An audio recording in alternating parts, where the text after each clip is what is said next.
Les California Rolls, c'est nul. Déjà que moi et la nourriture asiatique, ça fait 2. Alors ça c'est non. Les Faritas, alors je vais le mettre en B. C'est ni bon ni mauvais, c'est dans la moyenne. Voire un peu trop dans la moyenne, quoi. C'est trop classique. Je veux dire, il y a aucune originalité, c'est juste des légumes et de la viande mis dans une grosse galette, donc la galette elle rattrape un peu le tout, mais bon. Les Buffalo Grills, alors je vais le mettre en A, c'est simple et efficace, j'ai envie de dire. La tarte aux pommes ou l'apple pie, ça je vais le mettre en S directement. Je veux dire, c'est le dessert américain le plus goûteux qu'il existe. Le sandwich Robin, je le mets en A. Il est bien, mais j'ai l'impression pour moi qu'il y a trop de trucs dedans. C'est pas trop bon tout ça. Les macarons au fromage, alors pareil, je le mets en B, c'est ni trop bon ni trop mauvais. Déjà que des pâtes je mange tous les jours quasiment, alors faut pas trop me faire goûter ça. Et enfin, en S, le burger. Bon, je pense que tout le monde le mettrait en S et j'ai pas besoin de l'expliquer. Mais sinon, quel est mon plat favori dans tout ça? Mon plat favori est le tacos lyonnais. Est-ce que vous savez ce qui se passerait si tous les humains disparaissaient de la planète? Après une semaine, tous les lumières s'éteindraient puisque personne ne serait là pour s'occuper des réseaux électriques. Après 2 semaines, tous les animaux de compagnie qui étaient dans une maison,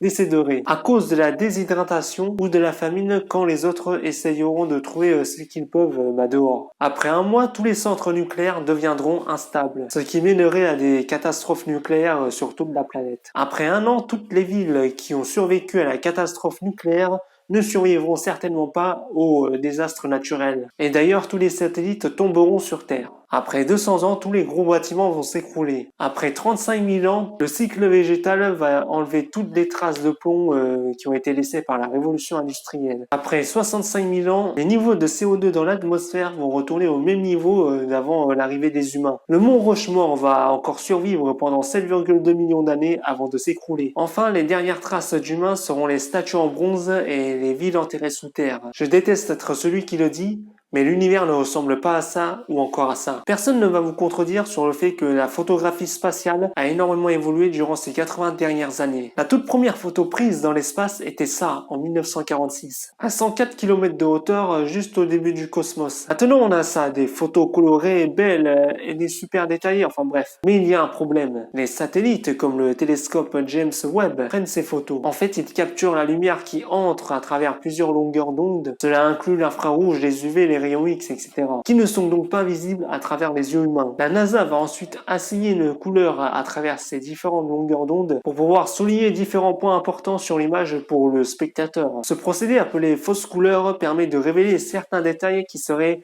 invisible à l'œil nu. Donc certains détails qui seraient invisibles si vous seriez là-bas. Tu vois ce panneau? Tu en as sûrement un à l'entrée de chez toi. Mais ça sert à quoi les jumelages entre les villes? Pour comprendre cette tradition, il faut remonter à la fin de la Seconde Guerre mondiale. Alors que les peuples du monde entier viennent de s'entretuer, pour ne pas courir droit vers une Troisième Guerre mondiale, il est important de tourner la page. Prenons cet homme, Lucien Taradin, ancien résistant, qui survit au camp allemand et devient maire de Montbéliard. Il a vécu une expérience traumatisante, mais il comprend que ce qui compte, ce n'est pas la vengeance, mais la réconciliation. Il propose alors le premier jumelage franco-allemand entre la ville de Montbéliard et la ville de Louisbourg en Allemagne. Et même des fois, c'est 2 communes françaises qui sont jumelées entre elles. C'est souvent le cas quand les habitants du Nord ont dû fuir la guerre en allant vers le Sud. On mettait tous les habitants d'un village dans un train pour qu'ils aillent dans le Sud, pour qu'ils se réfugient dans un autre village, quoi. Des liens se sont créés et le jumelage permet de les perpétuer. Voilà, maintenant, vous savez ce que signifient ces panneaux. 5 faits insolites que vous ne croirez jamais. La dernière va vraiment te surprendre. Saviez-vous que l'Antarctique était le seul continent sans reptiles ou sans serpents? En fait, il n'y a que 2 espèces de mammifères qui vivent en Antarctique. L'orque et le phoque crabier. Le cerveau humain, bien qu'il représente que 2% du poids total du corps, utilise 20% de l'énergie du corps. C'est assez d'énergie pour allumer une ampoule de 20 watts. Il y a plus d'étoiles dans l'univers que de grains de sable sur Terre. Les astronomes estiment qu'il y a 1 milliard de millions d'étoiles. La grande pyramide de Gizeh, qui est l'une des 7 merveilles du monde antique, est alignée avec une précision incroyable sur les points cardinaux. Les experts ne savent toujours pas comment les Égyptiens ont eu un tel exploit d'ingénierie. Selon les scientifiques, l'œuf est venu en premier. Les œufs existaient bien avant que les poules soient apparues sur Terre. Déposés par des créatures qui étaient presque,